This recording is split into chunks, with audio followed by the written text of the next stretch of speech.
Como nuestro seminario homenajea un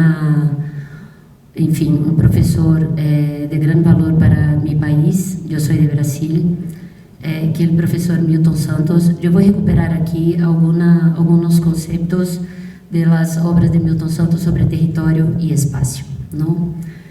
Entonces, Milton Santos, esa recuperación es más o menos de conceptos desde entre los 70 y los 90. Yo hice una recuperación aquí un poco rápida, pero si quieren después podemos hablar sobre eso. Entonces, para Milton Santos, sabiendo que cada día el conocimiento se amplía, se diversifica, es necesario construir un sistema que permita identificar la totalidad de los procesos, como ellos se reproducen en la realidad, de manera a introducir coherencia y lógica en su unidad. Encontrar una única definición para el espacio, o hasta para territorio, es una tarea ardua, ¿no? Porque cada categoría posee varios sentidos, recibe elementos diferentes de manera que todos y cualquier definición no es una definición invariable, fija, eterna, es flexible y permite cambios. Eso significa que los conceptos tienen sentidos diferentes, históricamente definidos, como pasó con el espacio y con el territorio.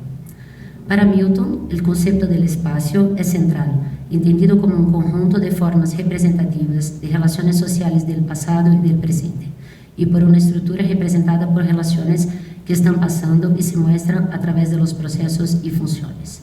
El espacio es un verdadero campo de fuerzas cuya formación es desigual. Aquí está la razón por la cual la evolución espacial no resulta igual en todos los sitios. El espacio, por sus características y por su operación, por lo que ofrece a algunos y recusa a otros, por la selección de la localización hecha entre las actividades y entre los hombres, es el resultado de la praxis colectiva que reproduce las relaciones sociales. El espacio se desarrolla para el movimiento total de la sociedad. El concepto espacial aparece del modo más evidente presentado como un factor social y no solo como un reflejo social. Milton denomina como una instancia de la sociedad. El espacio organizado por el hombre es como las demás estructuras sociales, una estructura subordinada, subordinante. Es como las otras instancias, el espacio, aunque sometido a una ley de la totalidad, tiene cierta autonomía.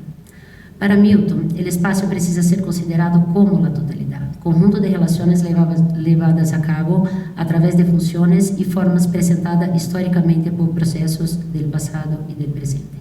El espacio es resultado y condición de los procesos sociales, elaboración de esta geografía entre los años 70 y 80 en países como Francia, Estados Unidos y Brasil, porque era entendido como una categoría fundamental cuando prevalecía la utilización de los principios del materialismo histórico y dialéctico.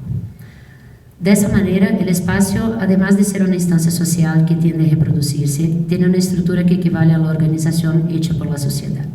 Es también una instancia subordinada a la ley de la totalidad que dispone de cierta autonomía y manifiesta-se a través de leyes propias. Así, el espacio organizado también es una forma que resulta la interacción de diferentes variables. El espacio social equivale al espacio humano, lugar de la vida y del trabajo, la casa del hombre sin definiciones fijas. El espacio geográfico es organizado por personas que viven en sociedad y cada sociedad históricamente reproduce su espacio como el lugar de su propia reproducción. Así es posible notar la diferencia entre territorio y espacio. Para Santos, el uso del territorio por la gente crea el espacio.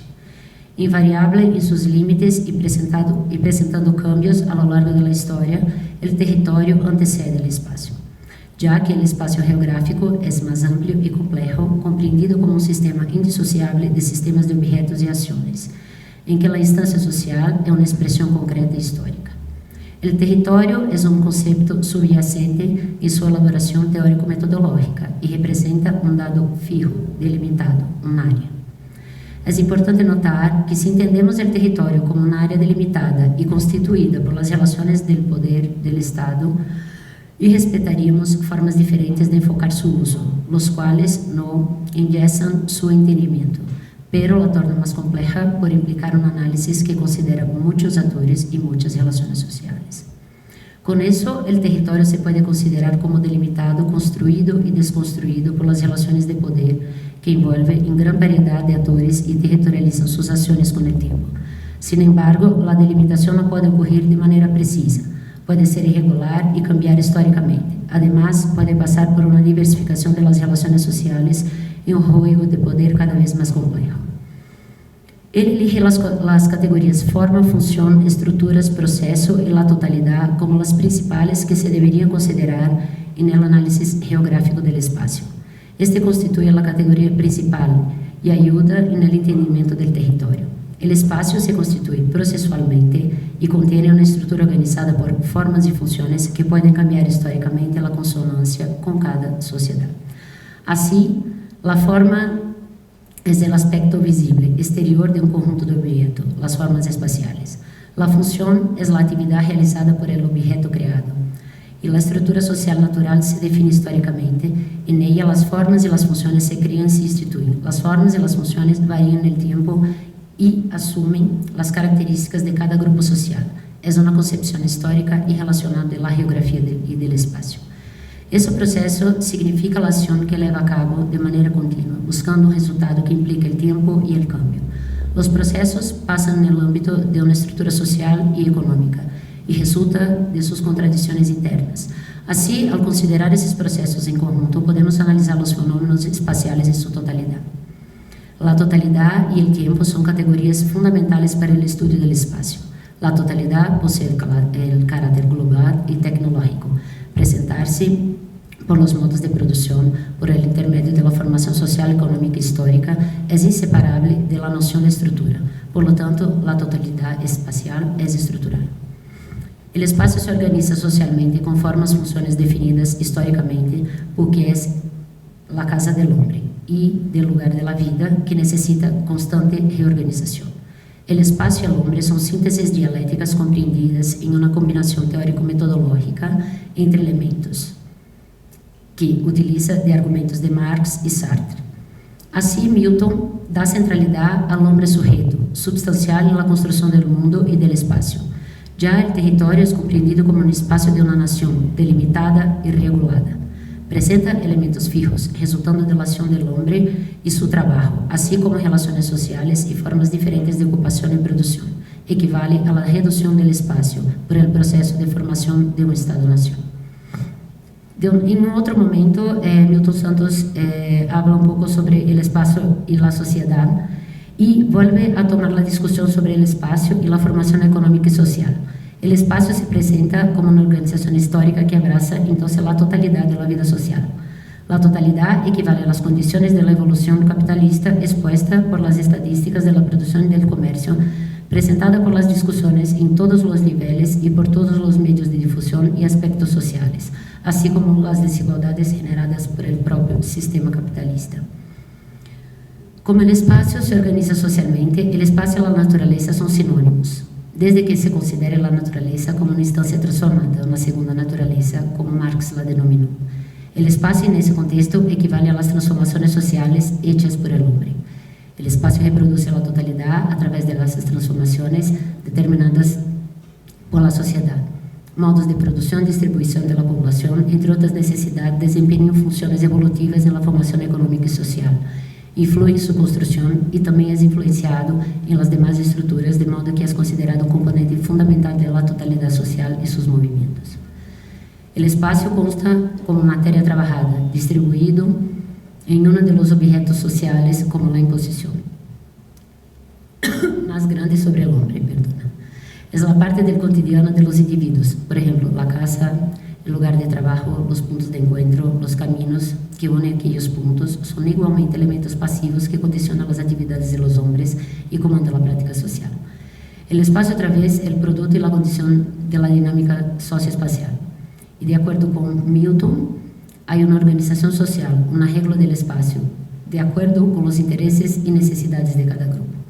El territorio también se repite como el concepto subyacente y aparece como palco donde el capitalismo internacional prolifera, mientras el Estado o los países como los nuestros, aquí le analizan, ¿no? Los países latinoamericanos, empobrece, perdiendo su capacidad de crear los servicios sociales. En el mismo palco ocurre una apropiación de plusvalía, depreciación de los recursos controlados por el Estado y supervalorización de los recursos destinados a las grandes empresas, principalmente en nuestros países, los países periféricos. El territorio es el palco de la proliferación del capital, espacio apropiado por los agentes del capital a través de la división social de trabajo. El espacio puede ser definido como un conjunto de lugares entendidos como parte del espacio productivo y de consumo. Como vimos en la construcción anterior, forma, función y la estructura son fundamentales para el entendimiento de la totalidad del espacio. Se alían en la formación espacial con todos los elementos que podemos destacar: división social de trabajo, urbanización y los sistemas de flujo, porque todos esos factores tienen la influencia en la forma como el espacio se organiza. La forma aparece como la condición de la historia. Él afirma que las formas se quedan como la herencia de las divisiones del trabajo ejecutado en el pasado, y las nuevas formas surgen como demanda funcional de la división del trabajo actual. Las formas, que no tienen los mismos significados a lo largo de la historia de un país, de una región, del lugar, representan la acumulación del tiempo, y su entendimiento depende de qué fue esta división del trabajo a lo largo de la historia. Por tanto, sería imposible pensar en la evolución del espacio si el tiempo no tuviera existencia en el tiempo histórico. La sociedad se desarrolla en el tiempo y en el espacio. El espacio es el resultado de esa asociación que viene deshecha y rejuvenece continuamente entre una sociedad y movimientos permanentes y un paisaje de evolución permanente. Solo comenzando de la unidad del espacio y del tiempo en las formas y contenidos es que uno puede interpretar las varias modalidades de organización espacial. Con eso, el espacio es resultado del desarrollo de las fuerzas productivas, de las relaciones de producción y de las necesidades de circulación y distribución. Las regiones y los lugares no tienen autonomía. Sin embargo, siendo funcionales en la totalidad espacial, influyen en el desarrollo de un lugar, de una región y de un país. Ya la urbanización se resulta de tales procesos históricamente determinados como posición geográfica selectiva de las fuerzas productivas y de las instancias sociales. Otro elemento fundamental equivale a las variables implicadas en el proceso, como la urbanización y la industrialización. Podría ser precoz, reciente y tardío. Como precoz aparece la industrialización diversificada en los países industrializados de América Latina, por ejemplo, Argentina, Brasil y México, donde el proceso de la industrialización comenzó antes de la Primera Guerra Mundial. Tardiamente industrializados son los países que solo comenzaron la industrialización después de la Segunda Guerra, y los demás comprenden los países industrializados recientemente. Los procesos sociales y tecnológicos modelan el espacio de acuerdo con los sistemas incorporados, y estos van dando lugar a otros sistemas que generarán una nueva organización del espacio. Eso se reconstruye histórico y constantemente. Los sistemas de flujo también son elementos que desempeñan ese papel importante en la organización espacial. Y eso revela otra vez la preocupación del autor con los objetos y con las acciones, en un abordaje continuamente histórica, relacional y materialista, como varios y diversos autores, como el profesor David Harvey, que participa con nosotros de ese trabajo, donde las dimensiones de la economía y de la política quedan centrales. Los elementos del espacio, por su vez, son los hombres, las empresas, las instituciones, el medio ecológico y las infraestructuras. Los hombres son componentes del espacio, sea en calidad de proveedores de trabajo, sea como candidatos a eso. Las empresas tienen como la función la producción de bienes, servicios e ideas. Las instituciones producen normas, regulación y legitimación. Y el medio ecológico equivale al conjunto de complejos territoriales que constituyen la base física del trabajo humano. Finalmente, la infraestructura son el trabajo humano materializado y espacializado en la forma, de construcciones, casas, plantaciones, caminos. En la medida en que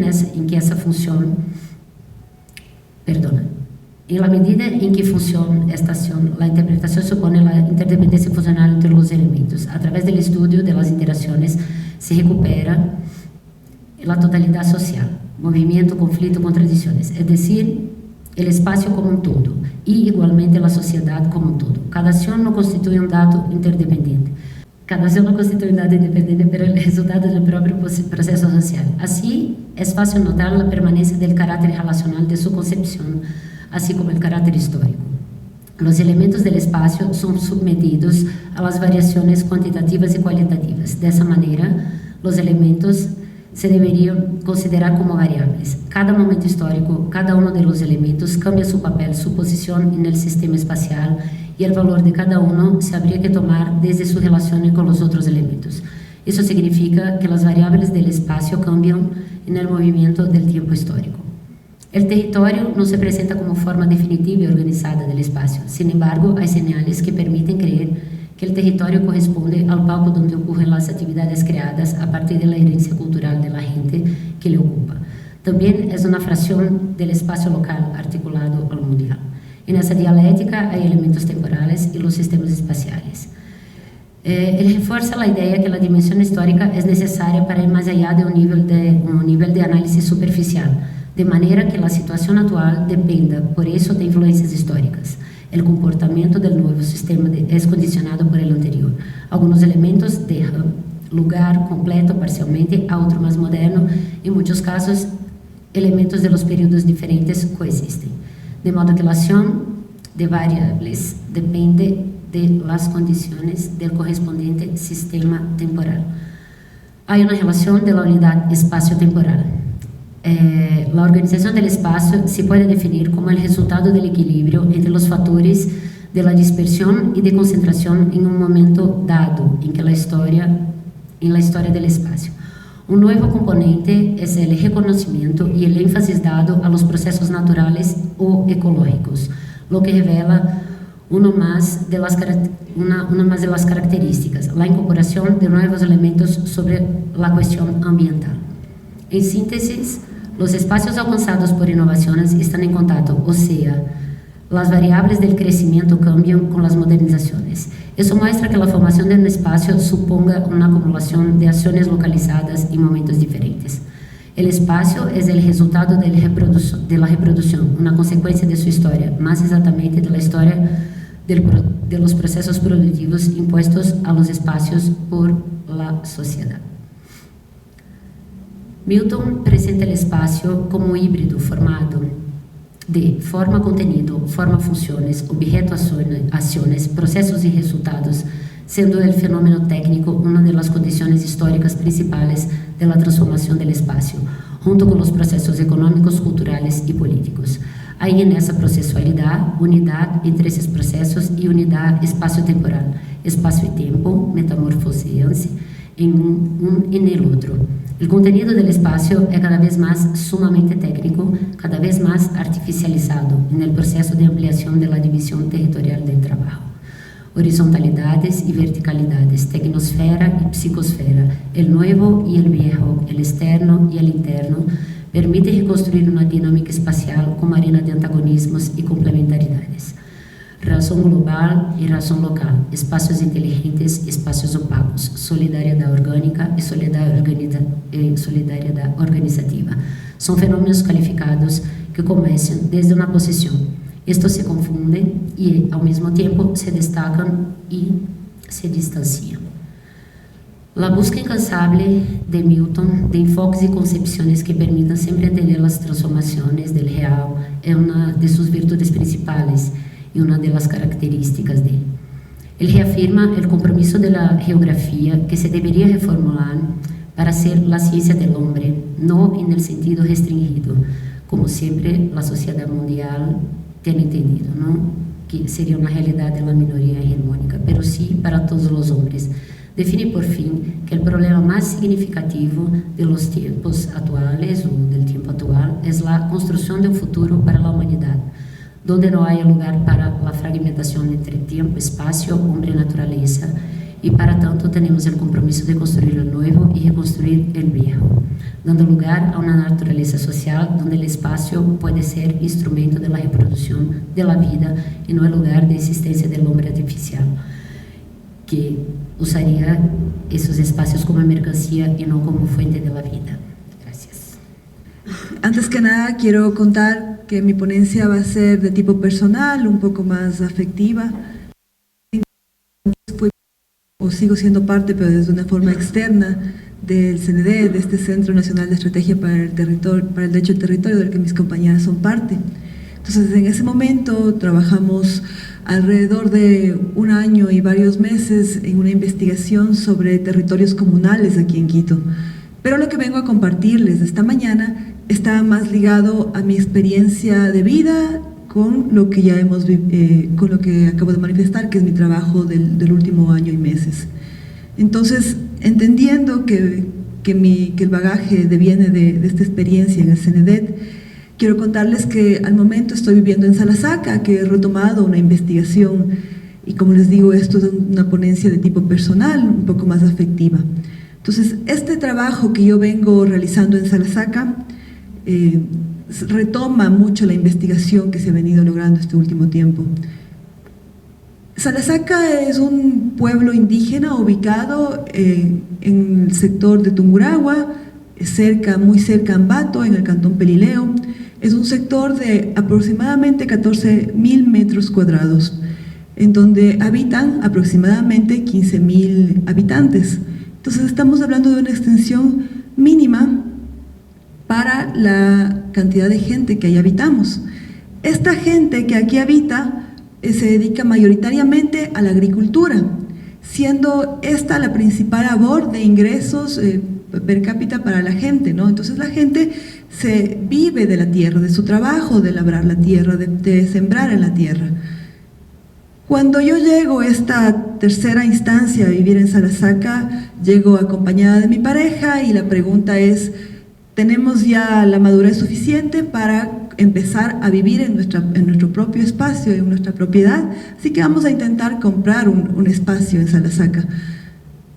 Nos encontramos con una realidad que yo ya conocía, pero que no sabía cuán profundamente estaba marcada al día de hoy, porque mis investigaciones últimas en Salasaca fueron hasta hace unos 5 años. Entonces empezamos a preguntar a la gente: ¿dónde podemos comprar un espacio? ¿Dónde podemos comprar una tierra en Salasaca? Y las respuestas son: en ningún lugar. Y aquí yo retomo los conceptos de Víctor Breton en relación al parentesco ampliado y en relaciones a los valores de uso y a los valores de cambio con el que uno puede adquirir un territorio. Como la respuesta fue ninguno, en ningún lugar podemos comprar, empezamos a generar nuestras nuevas, yo en mi persona, a reactivar las relaciones que yo ya tenía en Salasaca. Y aún así, esa reactivación de relaciones para adquirir un territorio va a tomar mucho tiempo. Seguramente nos volveremos a encontrar y me preguntarán si es que ya compré un espacio en Salasaca, y la respuesta será que no lo hice. Porque cuando hablamos de un parentesco ampliado, estamos hablando de unas relaciones que existen y que perviven mucho más de lo que puede entenderse como una transmisión de heredad por linaje, ¿no? Sino estamos hablando de unas relaciones sociales profundamente arraigadas, en donde el territorio tiene un concepto mucho más amplio que el valor de uso, que puede ser traducido a un valor de cambio, ¿no es cierto? Entonces, en Salasaca, al día de hoy, el territorio, los terrenos no se venden ni se compran por el mero hecho de una transacción monetaria. Tanto es así que la definición de la propiedad en el Código Civil, en la parte legal más ordinaria del derecho ordinario común, se entiende como que es dueño quien puede usar, gozar y enajenar del bien. En tal sentido, en Salasaca no pasa así. Estamos hablando de que cuando yo adquiera el territorio que por parentesco ampliado accedería a él, las personas que antes eran dueños de ese territorio van a poder seguir tomando decisiones, y en esa relación de don y de contradón yo voy a tener que seguir respondiendo a ese ejercicio de propiedad que continúa siendo de alguna forma de ellos. Hay que entender que en Salasaca los predios que se encuentran ubicados ahí son todos de propiedad privada, aunque estamos hablando de un territorio comunal, ¿sí? De un pueblo indígena. Estamos hablando de territorios con escrituras medianamente identificadas.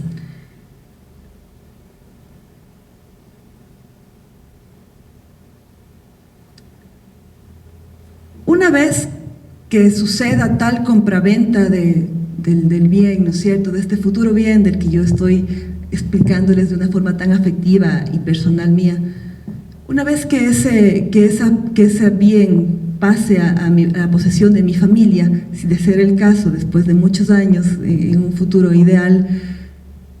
Y como les digo, no pasará una propiedad totalizante a mis manos, sino una propiedad en copropiedad, podría decirse, en relación a que el ejercicio va a ser de las dos partes, de quienes eran los propietarios y de quienes vamos a ser ahora propietarios. Se debe materializar en alguna forma de documento, en alguna documentación, y esa documentación no es otra que la forma ordinaria de propiedad, que es el título normal que se legaliza ante un registrador de la propiedad, como todos ustedes conocen. Sin embargo, esos títulos en Salasaca se encuentran, como ya lo dije, medianamente definidos. Es decir, no siempre se están respondiendo esos títulos a una verdad o a un hecho de compra-venta, sino responden nuevamente a otro tipo de relaciones, pero aquí unas relaciones de poder, y aquí venimos a mirar al Estado como otro actor dentro del ejercicio de propiedad. El Estado que genera esta ficción jurídica de propiedad, lo que hace al entregarte un título es, entre comillas, entregarte una propiedad y tu disposición sobre el predio. Sin embargo, en Salasaca, esa propiedad, por las mismas relaciones de poder jerárquicas, clasistas, que devienen de la colonia, no han sido formadas o normadas con la rigurosidad que deberían serlo. Entonces estamos hablando de un lugar en donde adquirir un predio primero es extremadamente complejo por el tipo o la escasez del suelo y por la necesidad que tiene la gente para continuar viviendo de ese territorio. Segundo, estamos hablando de un espacio territorial en donde no se accede si es que no se toma en cuenta estas consideraciones del parentesco ampliado.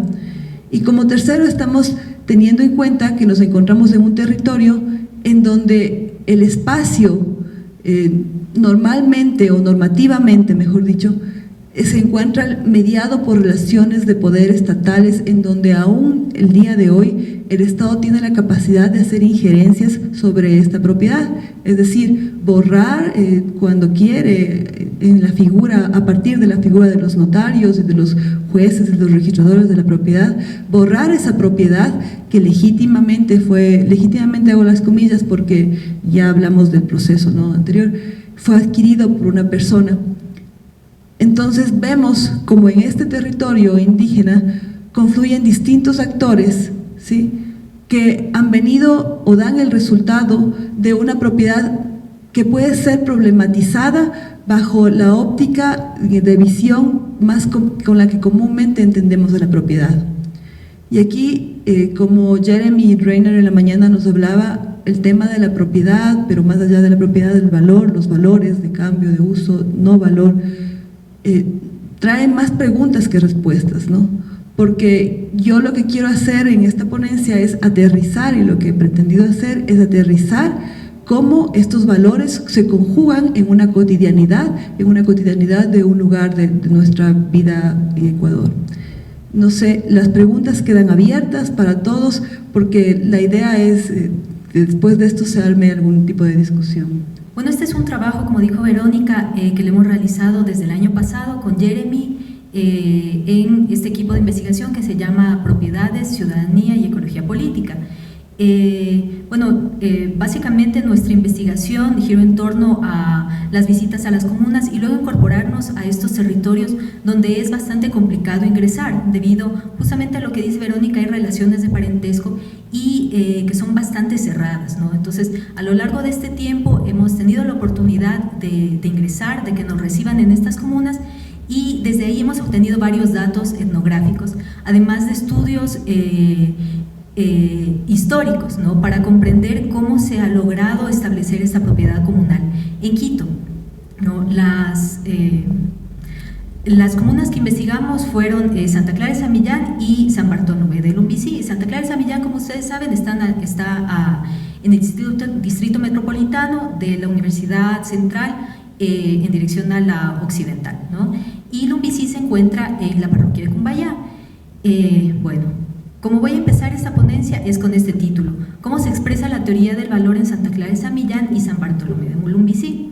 Para contestar esta pregunta es necesario comprender la dinámica y la conformación del territorio comunal partiendo de la historia y así establecer la problemática actual en torno a la teoría del valor.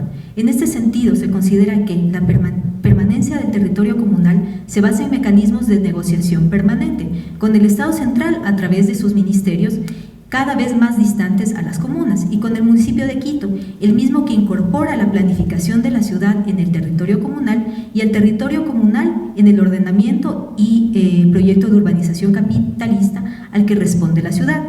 Se parte del supuesto de que la propiedad privada, como expresión de la mercancía ficticia y parte del mercado ficticio y especulativo, que hace de la ciudad un espacio generador de profundas desigualdades, frente al territorio y propiedad comunal, el cual ha persistido y se muestra como una alternativa al modelo de urbanización, por los mecanismos que mantienen la cohesión interna. Sin embargo, este documento examina algunas formas en las que el capitalismo permea el territorio comunal y crea la expectativa de integrarlo al mercado ficticio de la ciudad. Esto a partir de la contradicción de valor de uso, valor de cambio, pero también pensando desde el no valor en Santa Clara de San Millán y del Lumbicí.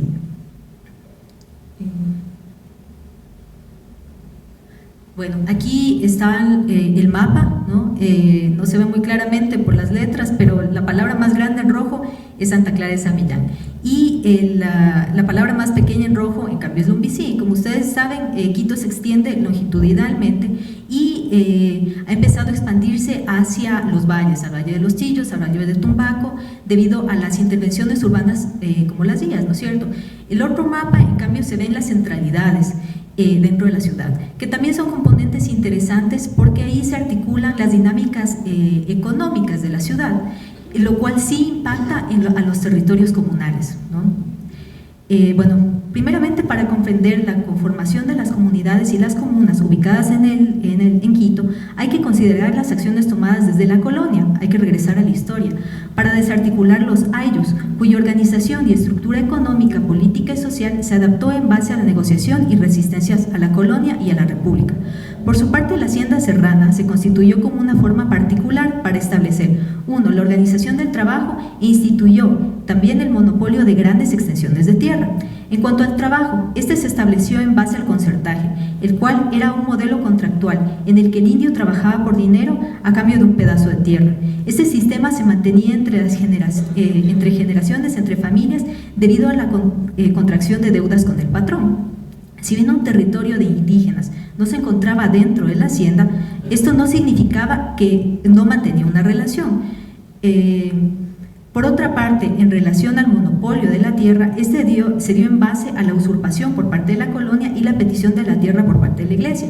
De este modo, la hacienda estableció una relación de dominación paternal, en la que el buen patrón era benevolente y a la vez castigador, y la patrona se encargaba del bienestar espiritual de los indios, como dice Guerrero.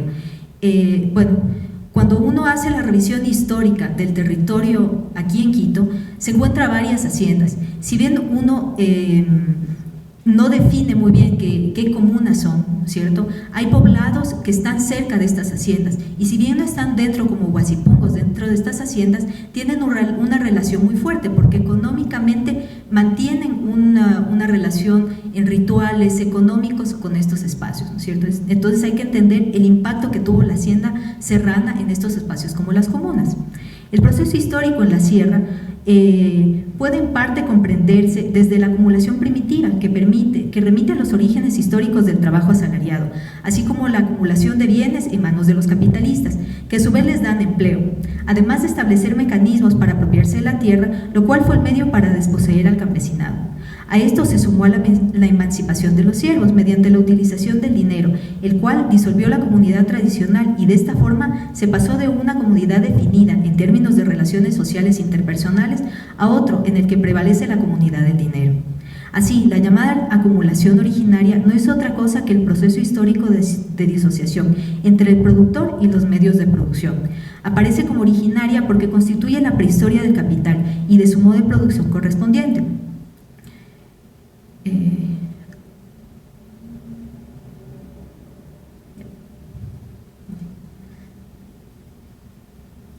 Bueno, para reforzar la relación de dominación sobre la población indígena se establecieron reformas como la toledana en el siglo XVI, en la que se impulsaba a los indígenas a agruparse en poblados en cuyos núcleos centrales se localizaba el poder eclesiástico y el poder del cacique, como una figura que mediaría entre el poder de la corona y los indígenas.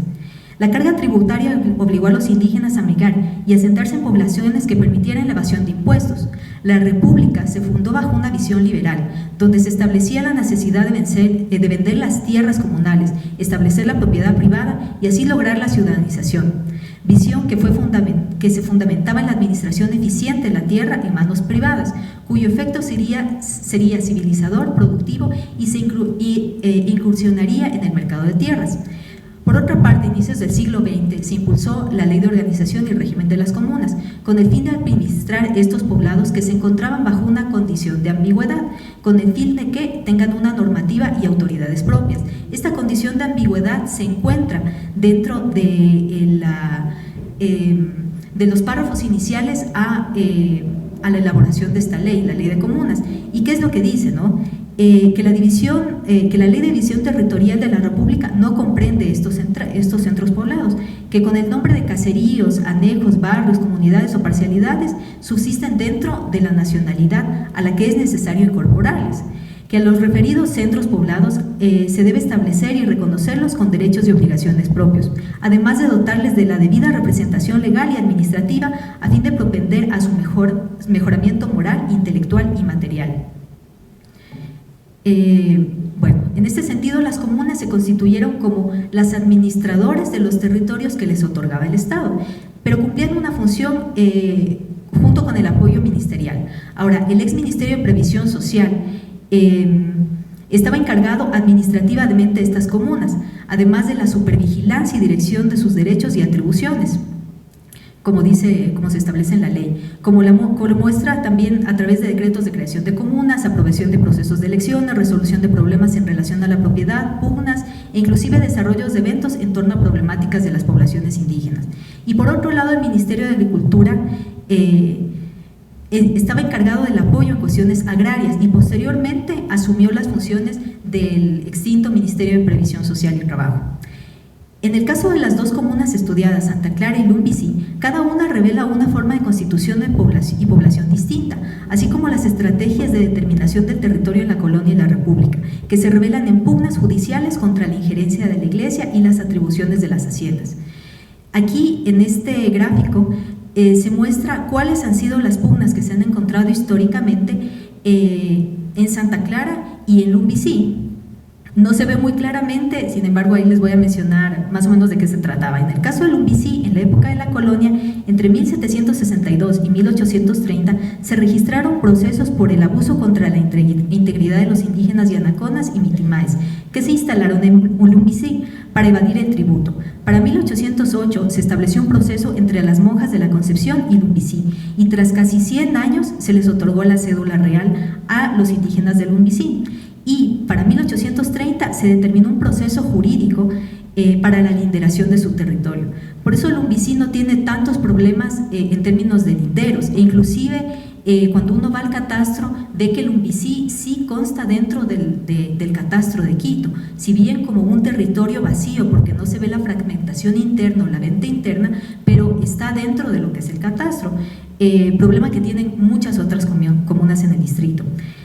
Por otra parte, Santa Clara, entre 1734 y 1787, registró juicios en torno al agua y por la designación de autoridades, mientras que tras la Constitución de la República se registraron una serie de juicios por las fuentes hídricas, las cuales eran solicitadas por los hacendados y dueños de predios en 1857, 1858 e inclusive hasta 1946.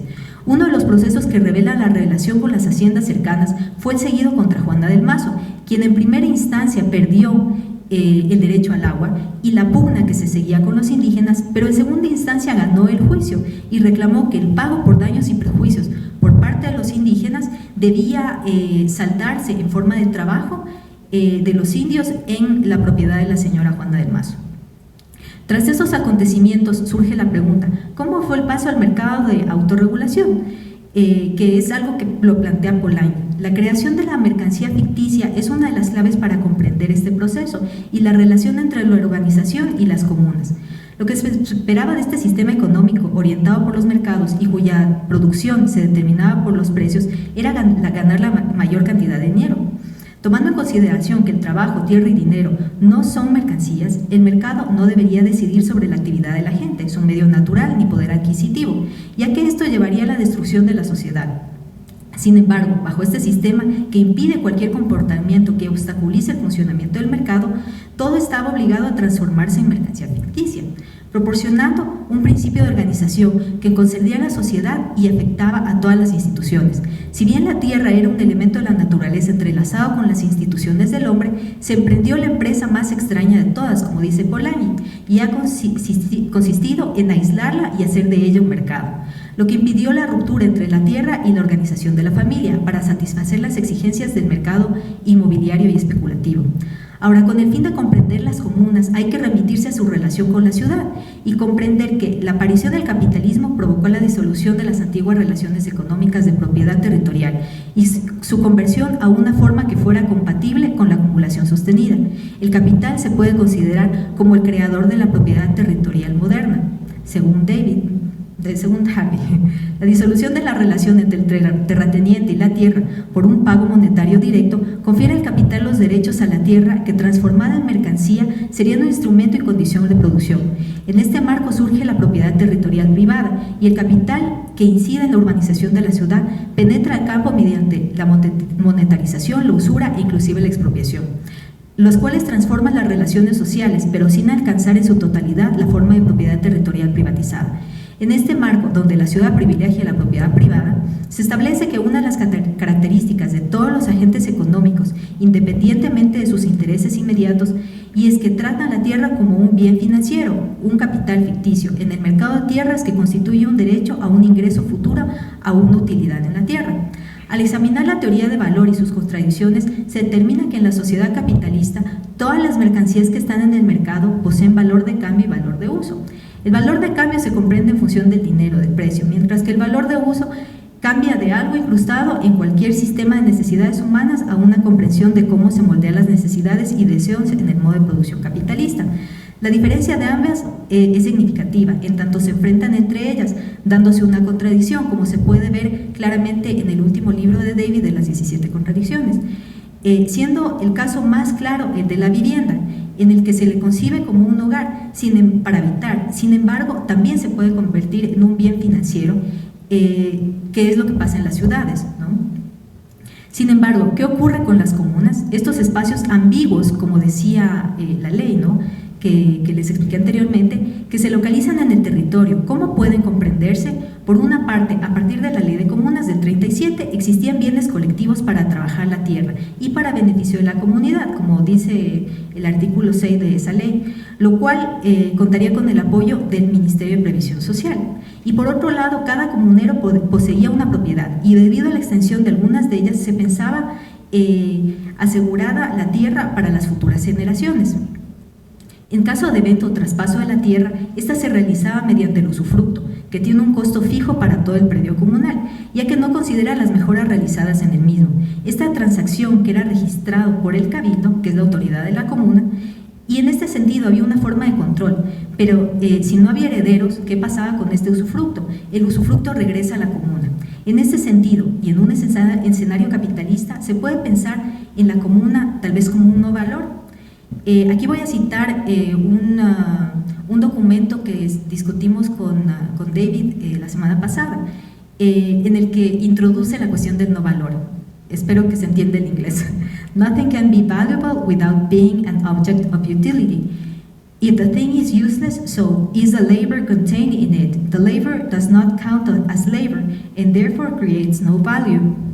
Un capital que está congelado en forma de un producto acabado no es un capital activo, sino es un capital negado y no puede circular, por lo tanto es virtualmente devaluado. Así se identifican tres roles en esta negación del capital. La 1 es un potencial quiebre de la circulación del capital. La 2 es hay actividades que son esenciales y necesarias para que funcione el capital, pero que no produce valor. Y la tercera, promueve alternativas para vivir fuera de la producción de mercancías que se basan en economías solidarias que permiten la reproducción y una posibilidad para que se dé un trabajo no alienado. Si bien la ley estableció que las comunas eran inalienables, inembargables e indivisibles y que ningún notario podía extender escritura, según la ley del 37 y también la que está en la Constitución del 60, son bienes de la comuna. Esto, bueno, pues esta cuestión de crear escritura no se ha cumplido en todas las comunas por varias razones, y esto ha llevado a las comunas a vender la propiedad o a tener dentro del territorio comunal lotes escriturados. En primer plano, esta relación entre las comunas con las entidades ministeriales y municipales, así como una ley construida desde el Estado y en base a una idealización de estos territorios y a la relación con que la comuna mantiene con la ciudad. Uno de los casos que revela la fragilidad de lazos, ¿ya?, entre el gobierno central y las comunas se manifiesta en el caso de la comuna Tanda Pelileo, que si bien no es caso de este estudio que realizamos, fue parte de mi tesis de maestría. ¿Qué pasó en esta comuna? La cual se localizaba aislada, tenía falta de agua, no tuvo un acompañamiento por parte del MAGAT ni del Ministerio de Previsión Social para solventar sus necesidades agrarias, ¿no? Lo que le llevó a que entre 1940 y 1980 las tierras se vendieran para explotar material de construcción en manos de lo que llamaban ellos a través de juicios extranjeros o blancos. Se establecieron también una disputa a partir de los precios de venta. Por lo tanto hubo una especulación, ¿no?, entre otras complicaciones que llevaron a una liquidación administrativa, más no una liquidación jurídica. En el caso de Santa Clara de Samillán, la ley de comunas establecía que para adquirir bienes para la comuna se podía hipotecar la tierra. Este es un caso, y además eso lo dice la ley en el artículo 17, lo que provocó que por el no pago al Banco Pichincha, al hacer esta hipoteca, esta entidad financiera se quedó con la tierra y posteriormente esta fue fraccionada y vendida. Y finalmente el Umbicín, cuyo territorio se ha mantenido casi sin problemas de enajenación a la gente que no es de la comuna, por los estatutos internos que establecen que la única forma de tener un derecho al usufructo es mediante una alianza matrimonial con un comunero, la cual, esta alianza matrimonial hace no muchos años recibía el apoyo y la guía de una persona externa para que este matrimonio se mantenga, lo cual sí tiene una relación para que no se quiebre la cuestión de la propiedad comunal, ya que se imaginarían que un divorcio crea un problema en el territorio de esta pareja que se divorció, ¿no? Por otro lado, en cuanto a la relación con el municipio y las comunas, a medida que se ha expandido la ciudad y se han creado centralidades, las competencias sobre el uso de suelo y ordenamiento territorial debe integrar a unas comunas que no se encuentren eficientemente ordenadas para dotarles de servicios básicos, que esta expresión es lo que encontramos el año pasado a través de las entrevistas con personas del municipio. Así, las ordenanzas son la principal herramienta para integrarlas al ordenamiento territorial de la ciudad. En el caso de Santa Clara de Samillán, ahí está. En el caso de Santa Clara de Samillán, bueno, puse estos mapas para que vean. El primero, el que está como en colores, es un mapa del Archivo Nacional, y el otro es dónde está localizado en la actualidad y cuál es la presión de la ciudad sobre el territorio comunal. Bueno, les explico la diapositiva. Otro de los mapas es el que parece una urbanización y realmente está localizado en lo que fue el territorio comunal. Y las otras fotos que están a colores es como se ve actualmente, las calles tanto de la comuna alta como la comuna baja. Bueno, ¿qué es lo que pasó en Santa Clara con las ordenanzas? Hace algunos años se estableció una ordenanza que se llama Ahí era Tacazo Pichincha y determinó las cotas para proteger el área natural y verde que sirven para ser el pulmón de la ciudad, frenando la expansión de la comuna hacia la montaña. Por otra parte, la necesidad de vías y buen estado y la dotación de alcantarillado, agua potable y luz han establecido formas de cooperación entre la comuna y el municipio. La comuna colabora con su mano de obra a través de la minga y el municipio realiza la obra. Sin embargo, la planificación vial se realiza bajo parámetros establecidos de un ancho mínimo y retiro de vía, requisitos que deben cumplir para que el municipio pavimente sus vías. Así que en manos del cabildo está hacer respetar la norma, lo que conlleva disminuir la extensión del lote a una dimensión menor de 200 metros, que es un lote mínimo dentro de las ordenanzas de la ciudad, o derrocar, y para ello hay que derrocar bienes inmuebles o parte de estos bienes inmuebles porque no están cumpliendo con esta reglamentación de la planificación del municipio. Lamentablemente esto revela una forma de integrar a la comuna a la ciudad planificada de forma bastante violenta, sin considerar la historia de cada calle, casa ni espacio de reunión de los comuneros. Mantener la comuna, sus acequias, calles, espacios comunales, etcétera, ha requerido el trabajo de todos, que son las mingas, para el beneficio de todos, lo que ha reforzado los lazos de la comunidad. No obstante, quien no asiste debe pagar una multa. Sin embargo, al comparar los pagos de las multas del Cabildo frente a las multas que uno puede pagar en el municipio por alguna infracción, resulta que en la actualidad la gente ve que es más caro pagar las multas por no asistir a las mingas que pagar una infracción al municipio de Quito, lo que está incentivando a que la gente piense en la propiedad privada y tratar de sacar una escritura de estas propiedades comunales, ¿no? Siendo el dinero uno de los factores que está minando esta estabilidad en la comuna. Por su parte, en Lumbici, si bien se ha mantenido muy unida, la construcción y planificación vial ha fraccionado su territorio. A esto se suma un boom inmobiliario al norte y el sur. Producto de esto, en la oficina de catastro se registran 5 predios con escritura pública, lo cual, si bien representa un espacio pequeño frente a la extensión de la comuna, puede ser un fenómeno que pone en peligro al Lumbici, como nos dijo el presidente el año pasado. Otra de las intervenciones ha sido el proyecto de ordenanza Ayer y Naló Lumbici, el cual se espera sea archivado este año como una exigencia de las comunas que rechazan la planificación y aprobación de estas ordenanzas, que respetan la autoridad comunal. Y como conclusión, si bien las comunas pueden considerarse como territorios de un no valor y una alternativa al sistema capitalista, no se debe perder de vista que el capital busca las maneras de circular y si no se consideran las formas a través de las cuales ingresa al territorio comunal, pueden unirse al mercado especulativo de la ciudad, como ocurrió en el caso de la comuna Tanda Pelileo desde la década de los 90. Gracias. Tanto Estefanía y yo somos parte del CNEDET y trabajamos durante este último año una línea de investigación que se llama Cambio de matriz productiva y formas de acumulación de capital. Hoy día les vamos a hacer 2 presentaciones sobre los casos de estudio que hemos hecho dentro de la línea de investigación. Es que voy a hacer un esfuerzo por hablar solo 15 minutos y no aburrirles tanto, ¿no? Uno de los casos que nosotros investigamos en el marco de analizar qué pasa con el cambio de matriz productiva y su relación con esto que se llama el capitalismo rentista, la forma en que se acumula capital en el Ecuador, que no es muy distinta a las formas en que generalmente se acumula capital en América Latina, decidimos hacer un análisis de lo que pasaba con la cadena de valor del cacao, ¿no? El cacao, entre otras razones, porque bueno, el cacao, muchos de nosotros sabemos que fue el primer producto a través del cual el Ecuador se insertó, se puede decir, en el capitalismo global, ¿no? A finales del siglo XIX, ¿sí? Entonces nosotros hacemos este análisis a partir de la renta de la tierra, ¿sí? Y lo que intentamos mostrar es cómo las transformaciones que sufre la cadena del cacao, ¿sí?, están relacionadas dialécticamente con los cambios que se producen en la producción global, en los patrones de consumo global, pero sobre todo en los cambios que se producen en las relaciones de valor a nivel global, ¿sí? Y para eso nosotros partimos de que entendemos que las relaciones de valor global, ¿sí?, son lo que significan es que la producción del plusvalor se da a nivel global, ¿sí?, en su contenido, y solamente toman una forma nacional en su forma.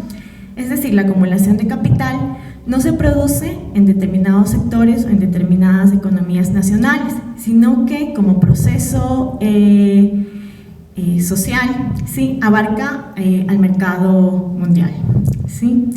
¿Eso qué significa? Significa que eso no, aunque este proceso de acumulación de capital es global, ¿sí?, su valorización se puede dar de manera fragmentaria dentro de los territorios, ¿sí? Esto es una de las cosas que explica esto que nos llamamos el desarrollo geográfico desigual, ¿sí? Como todos sabemos, no podemos hablar el día de hoy de un mercado, de ninguna commodity o de ninguna mercancía sin pensarlos en términos globales, ¿no? El mercado donde se mueve el cacao, por ejemplo, el día de hoy es un mercado que está determinado por la competencia monopolio. ¿sí? Es una competencia de monopolio, ¿sí? Está determinado por eso. Y entonces eso nos lleva a que cuando nosotros intentemos entender qué es lo que pasa allí, es necesario pensar sobre que esto se organiza geográfica y espacialmente, que tanto la producción, la consumo y la distribución se da de forma geográfica y espacial.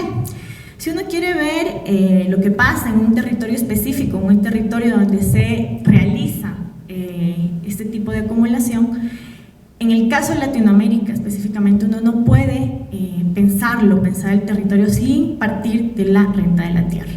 ¿Y esto es por qué? Porque, bueno, no quiero repetir lo que de pronto mucho ya sabemos, pero el capitalismo latinoamericano y sobre todo el capitalismo ecuatoriano es un capitalismo que se ha caracterizado, que se ha ido desarrollando a partir de los flujos de la renta de la tierra, ¿sí?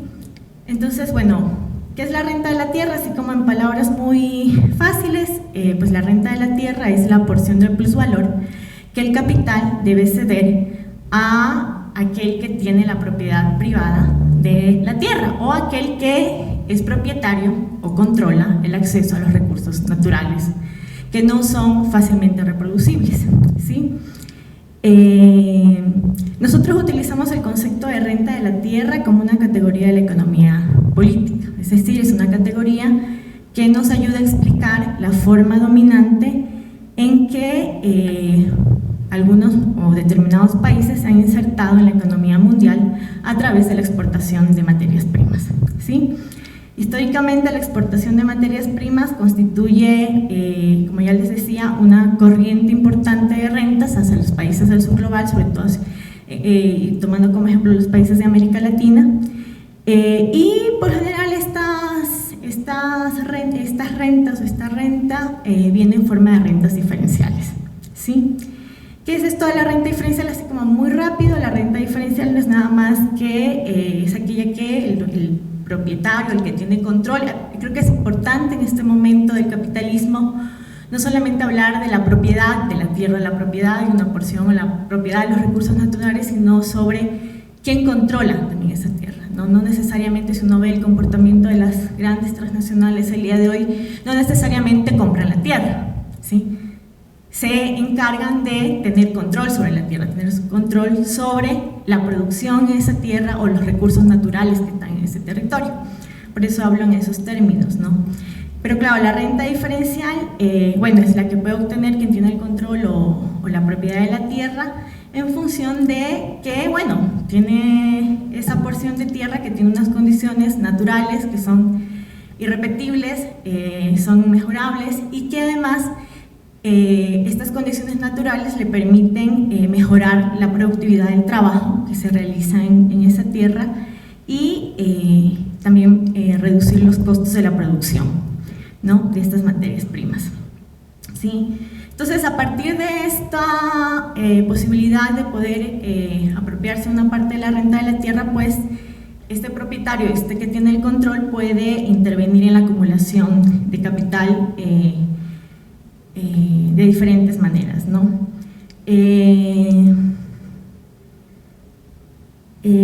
Claro, porque el capital, no se pregunta por qué el capital está dispuesto a trasladar parte,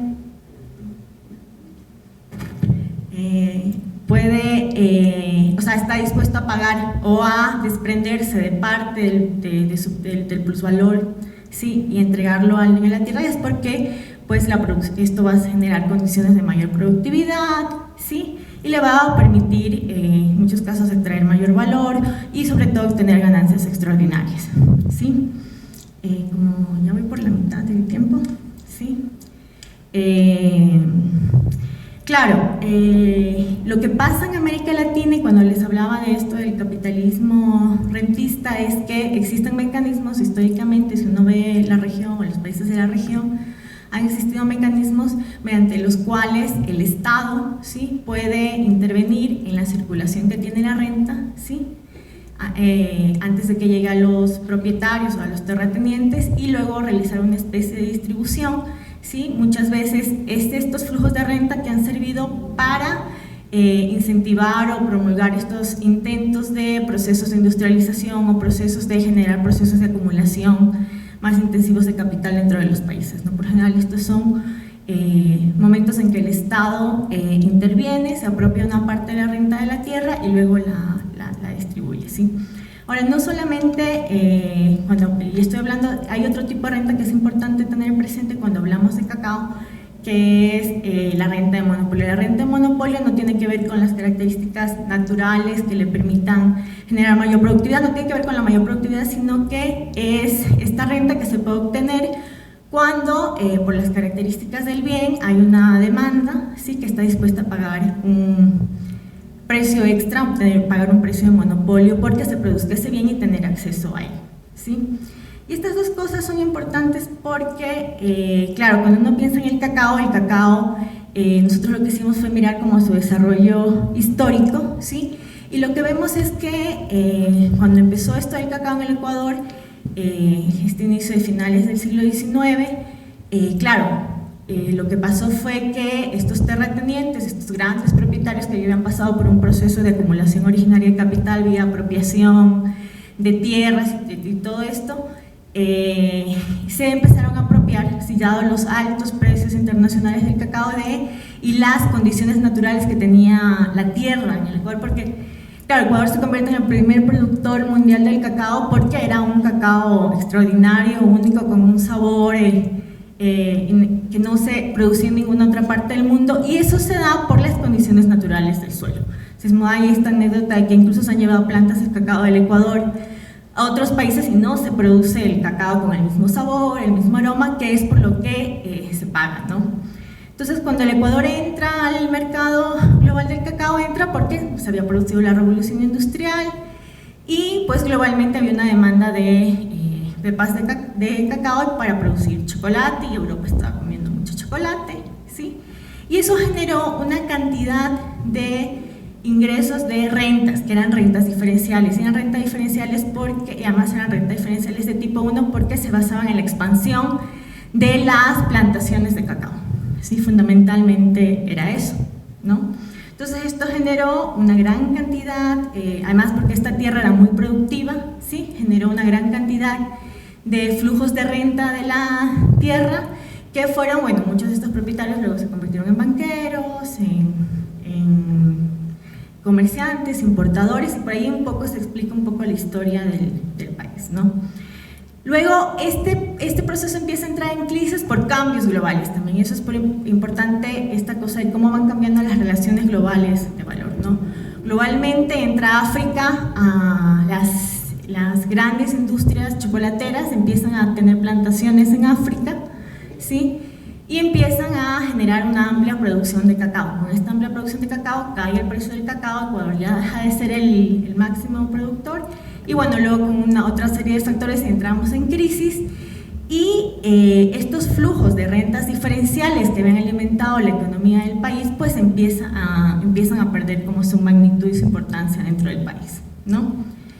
Claro, entonces ahí ¿qué pasa? Porque uno piensa el origen del cacao, si uno piensa el origen del cacao eran grandes plantaciones, grandes propietarios, y uno piensa el cacao hoy, ¿sí? Y esa es una de las razones por las que nos interesó este producto para analizarlo, es que es una producción que es sobre todo de pequeños campesinos, ¿sí? Son alrededor de 100.000 campesinos con pequeñas propiedades, la mayoría de ellos producen para la autosubsistencia. Entonces uno dice, ¿cómo pasó eso de grandes propietarios a pequeños propietarios? Y bueno, el origen de la crisis viene por esto que les contaba de los cambios a nivel global de la producción. Luego se desmantela mucho de las plantaciones de cacao, y muchos de los que eran extrabajadores que generaban valor en las plantaciones empiezan a quedarse en las plantaciones de cacao y se convierten en pequeños productores, ¿no? Luego vienen todos estos procesos de reforma agraria, y luego con el boom del petróleo, ¿sí? El Estado empieza a disponer de una gran cantidad de renta petrolera que empieza a transferirlo al sector manufacturero, es a través de este intento de industrialización por sustitución de importaciones. Se empiezan a trasladar rentas de la tierra hacia el sector cacautero. Una de las industrias que se incentivaba era que se elaboren semielaborados de cacao, que no se exporte. Estos intentos como de captar renta y además captando un poco el valor que no se generen, no se venda al exterior la pepa del cacao, que era mucho más barata, sino que se vendan productos con valor agregado, y eran semi-elaborados, ¿sí? Y además intervenía en la captura, ¿no? Esta gente que vendía semi-elaborados, el Estado puso impuestos, ¿no? Puso impuesto a las exportaciones y capturaba más renta y la volvía a reinvertir en la producción. Eso se vino abajo, ¿sí? Con todos estos cambios que se dan a nivel global. Si ustedes saben, finales de los 70, inicios de los 80, cambian las cadenas globales, se empieza a producir una concentración, ¿sí? Mucho mayor del capital, ¿sí? Entonces el capital se concentra sobre todo en la producción del chocolate, en las cadenas de comercialización, ¿sí? Se empieza a concentrar mucho la tecnología que es necesaria para la producción del chocolate, mucha tecnología, se concentra la tecnología que permitía secar el cacao y mantenerlo en buenas condiciones durante años, ¿no? Todos estos cambios tecnológicos, ¿sí? Y bueno, el Estado ya con la crisis de los 80 deja de incentivar la industria y sobre todo empieza a tener una apuesta, ¿sí? Por incentivar la exportación de cacao, pero sobre todo volúmenes de cacao, ¿no? Acordémonos que una de las formas que existen para apropiarse de la plusganancia, ¿sí? Es a través de los precios, y una de las formas que puede ser es yo incentivar mucho venta de volumen, ¿no? Entonces eso fue un poco la apuesta de la crisis de los 80 y 90, y todo esto para llegar como al momento en el que estamos ahora, ¿no? Existe una política pública, sí, que han intentado recuperar, dado que tenemos un producto que puede generar rentas monopólicas, ¿no? Que puede generar, que es un bien que no se produce en ninguna otra parte del mundo, que es exquisito y que tiene un muy buen precio global, ¿sí? Existe una política pública que de alguna manera intenta incentivar que el Ecuador pueda captar estas rentas monopólicas, es decir, que pueda captar renta a partir de que hay gente en el mercado, consumidores que están dispuestos a pagar por este bien que es como único, ¿no? Entonces el Estado ha tomado una política que es de mejorar la productividad del cacao, ¿no? Y eso es a través de una cosa muy simple como es la poda de la mata de cacao. Eso genera mayores niveles de productividad, mayores volúmenes de exportación. Sí, eso va de la mano con esta necesidad que tiene el Estado de tener mayores ingresos de divisas, ¿sí? Eso suena casi como muy bien, además si uno se pone a pensar qué tipo de renta se está generando, mejorando la productividad, generando mayores volúmenes de producción, pues se está generando renta diferencial, es decir, no solamente se está generando renta monopólica, sino también se está generando renta diferencial, ¿sí? El problema con eso es que, claro, la intervención del Estado está generando más renta diferencial, es más, está generando mayor valor en la cadena, ¿sí? Pero no existen mecanismos mediante los cuales el Estado esté garantizando que ese valor que se está generando, esa renta que se está apropiando, llegue a los pequeños productores, que son los que lo están generando, ¿no? Lo que pasa con estos productores de cacao, que les decían son como alrededor de 100.000 dueños de pequeñas propiedades, la mayoría producen para las subsistencias, que son tomadores de precios.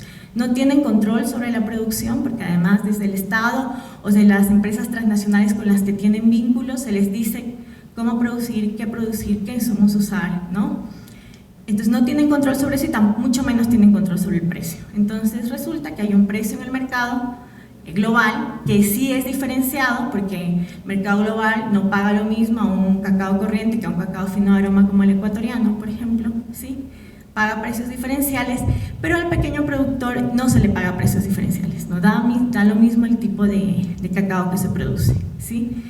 Entonces, claro, ahí no hay una política que permita que este valor que se está generando en la cadena o esta renta a la que podría tener acceso el pequeño productor llegue al pequeño productor, sino que se está quedando en manos de los agroexportadores, ¿sí? Que además en el país pues son muy poquitas firmas, la exportadora más grande del país concentra alrededor del 50% de la exportación de cacao, es decir, ellos le pagan el mismo precio por cualquier calidad de cacao a los pequeños productores, ellos no acceden o no pueden capturar esta renta, ¿sí? Pero el agroexportador, ¿sí? O estos grandes exportadores que además son transnacionales, ¿sí? Tienen la tecnología que les permite separar la calidad del cacao, es decir, le permite obtener rentas diferenciales, les permite apropiarse del valor que se ha generado en la cadena a partir de esta inversión pública, ¿sí? Y claro, ellos se apropian de esto, ¿sí? Y ante eso no hay como una política estatal que impida que eso ocurra, ¿no? Mi ponencia va a tratar sobre esto que se llama valor, infraestructuras y territorio, y voy a partir de esta idea de la tesis del capitalismo cognitivo, que plantea en términos generales la centralidad del conocimiento dentro de los procesos inmateriales del trabajo, la crisis de la teoría del valor como medida del tiempo del trabajo socialmente necesario, y reclaman categorías que tengan en cuenta las nuevas formas de la subjetividad en el capitalismo. Definitivamente yo no voy a hablar de esto, pues antes habría que pasar por una crítica materialista sobre lo que se entiende por conocimiento y ciencia, que nos permita desfetichizar estos elementos no solo en su forma, sino también en su contenido.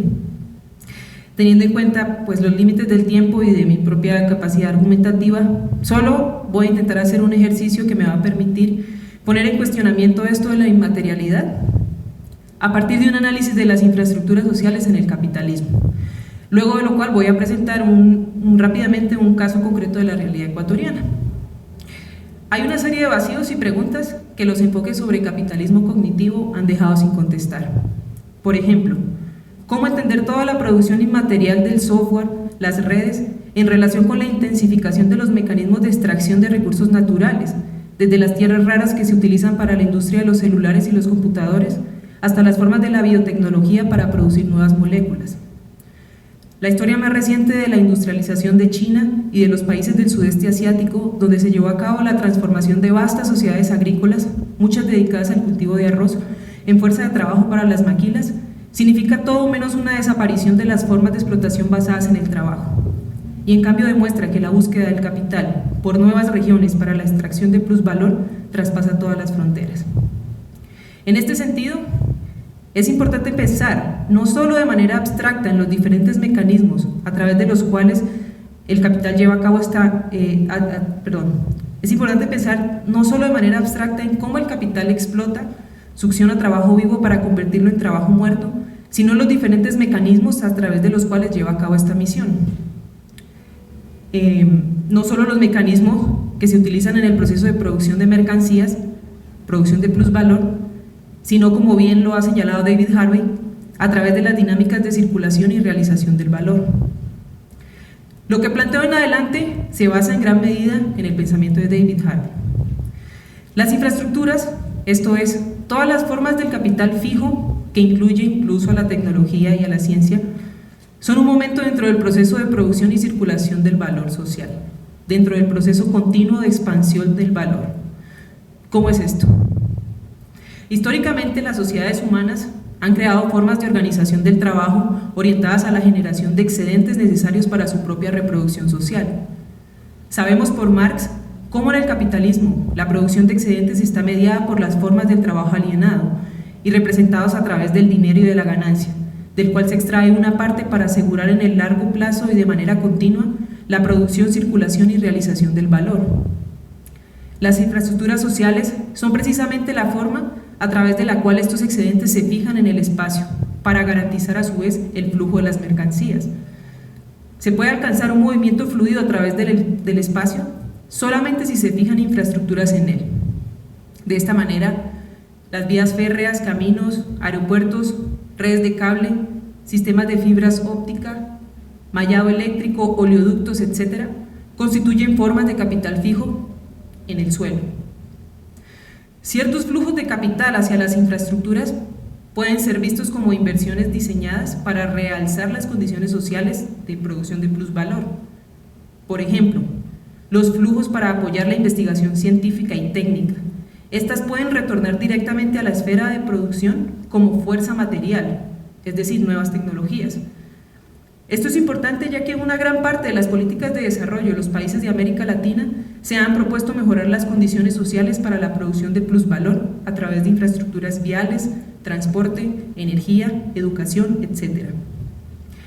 Sin embargo, los excedentes absorbidos por los circuitos secundarios y terciarios del capital solo pueden ser productivos en el largo plazo si contribuyen en la productividad futura del capital, es decir, si los flujos retornan al circuito primario del capital.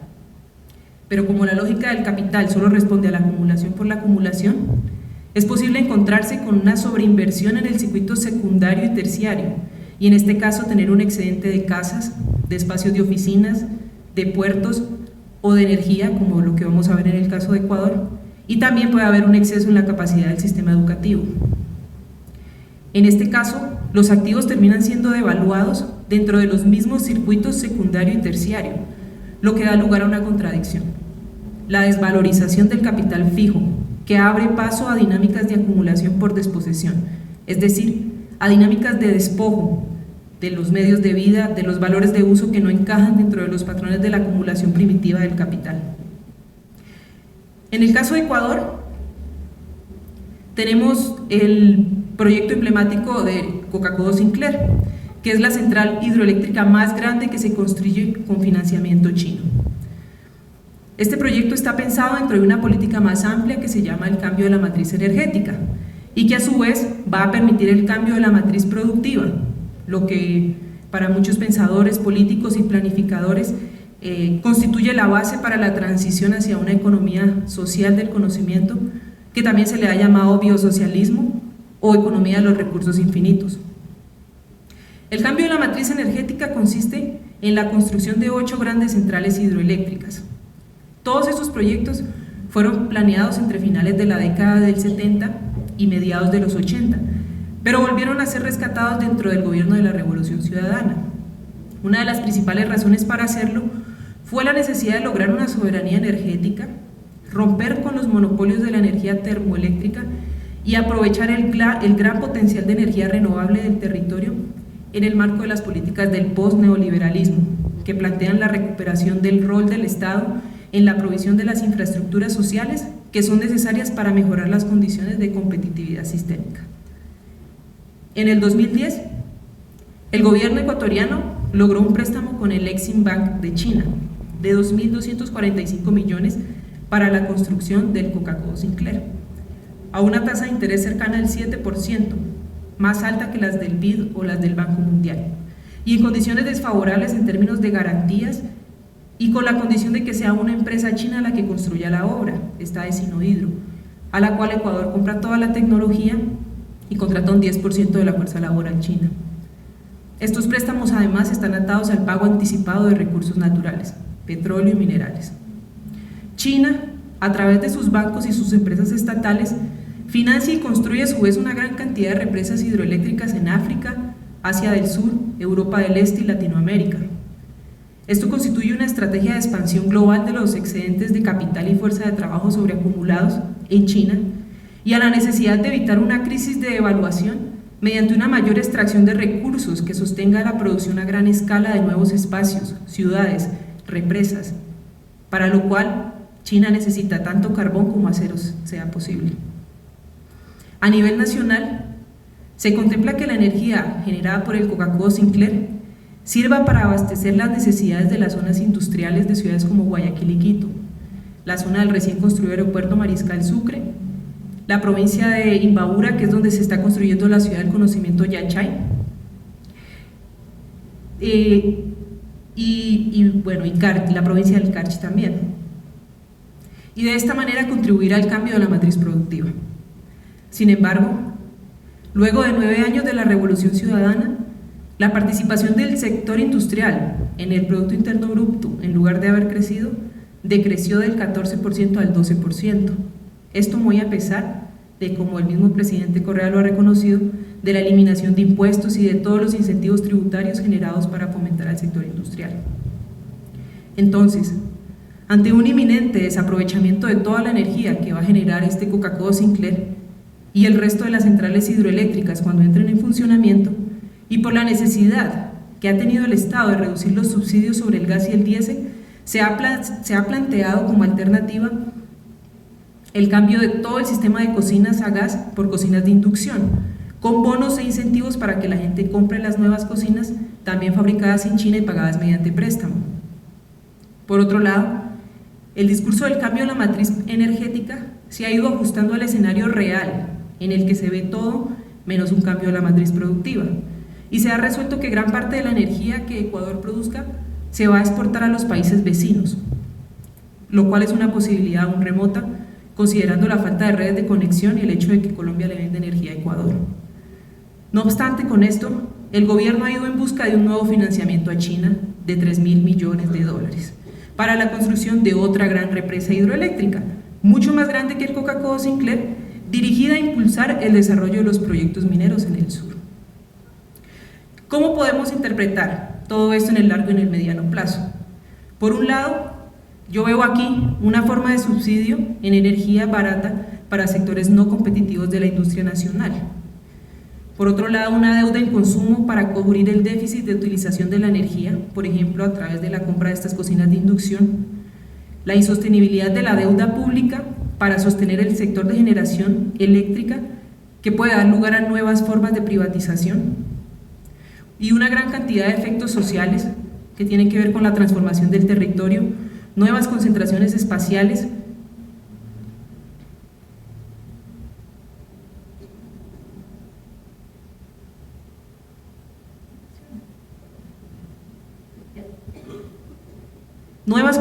esto es una visión panorámica del proyecto Coca-Cola Sinclair, porque este se construye dentro de un área cercana a un área protegida que es bosque protector, y este es como desde arriba como se ve, ¿no?, todo el impacto. Entonces, una transformación del territorio, la continuación de un patrón además de urbanización de la miseria, sin acceso a agua potable, como se ve en el caso de algunas de estas construcciones, además porque la mayoría de estos proyectos están dirigidos a generar esa energía, como si este fuera una necesidad básica del territorio, cuando ni siquiera se logra cumplir con las tasas mínimas de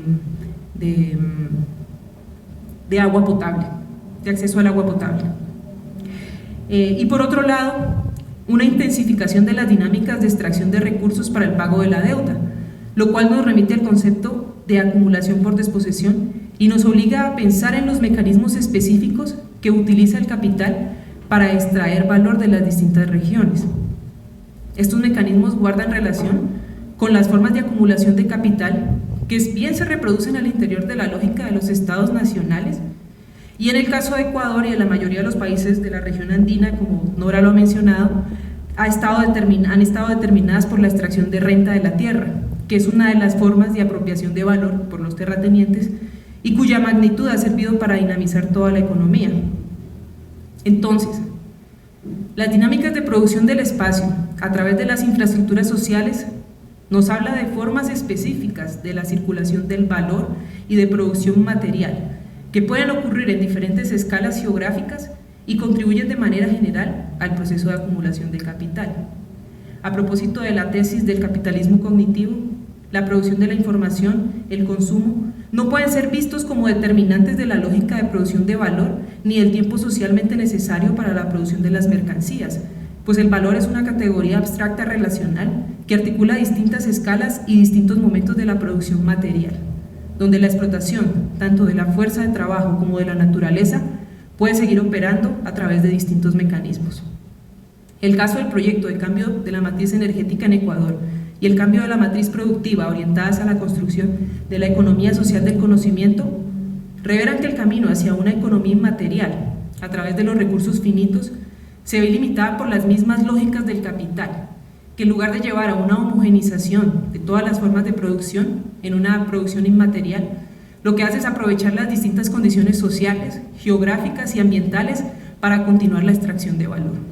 Entonces, esta política, en lugar de sentar las condiciones para la valorización del capital dentro del circuito primario de capital en Ecuador, es decir, dentro del circuito de la producción y el consumo, lo que muestra es la forma como se están valorizando los capitales financieros e industriales chinos a través del territorio ecuatoriano, que dan lugar a dinámicas de acumulación por desposesión a nivel local, debido a la potencial devaluación de la infraestructura energética provocada por la sobreproducción de energía y que abre las puertas a otros capitales para valorizarse, en este caso, a las industrias nacionales poco competitivas, incluso a formas del capital multinacional. Gracias.